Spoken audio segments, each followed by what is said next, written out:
I was quite delighted that I was invited here to the conference to present and talk about environmental impacts of vegan and other diets.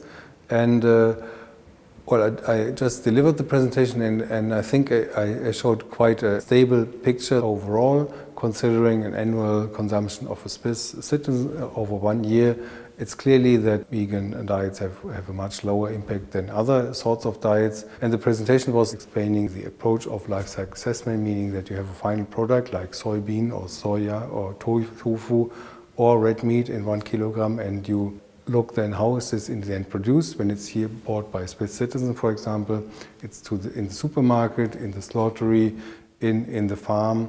The cow eats certain food, how is this produced, and so on. So you have really worldwide supply chain, and you try to assess all this and come to a conclusion related to the environmental impact. And I try to show this and some limitations also. Main limitation is, I think that nowadays the agricultural product market is not really directly responding to demand. So if fewer people require or buy red meat, it's not necessarily the case that fewer meat is produced, so therefore there's a bit decoupling of production and demand.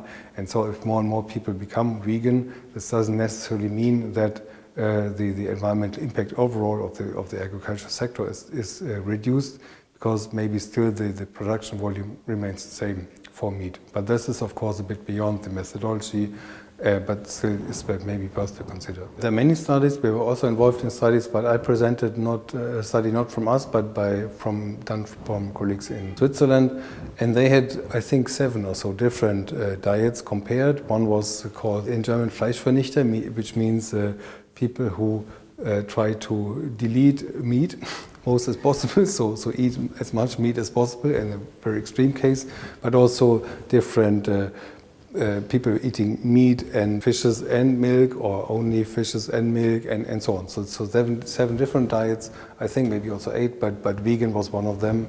And this was all compared, as I said, based on an annual consumption, because that's quite important to find the right basis for a comparison, to not make it unfair. So you can't just say 1 kilogram of soybeans versus 1 kilogram of meat, because that's not reflecting what we really eat. But this was made on as I said, on a yearly diet, which I think makes sense. In this conference, I've heard many presentations about how much better for your own health it is when you switch to a vegan diet or when you stick to a vegan diet, which is, I guess, true, but my presentation was a bit in the other direction, that it's because if you think that it's better for me, it's a bit selfish, but it's also better for the environment, which is, I think, also an important message, that you say, well, maybe or maybe not, it's better for me, but it's definitely also better for the environment, and therefore that's a reason also to consider vegan diets.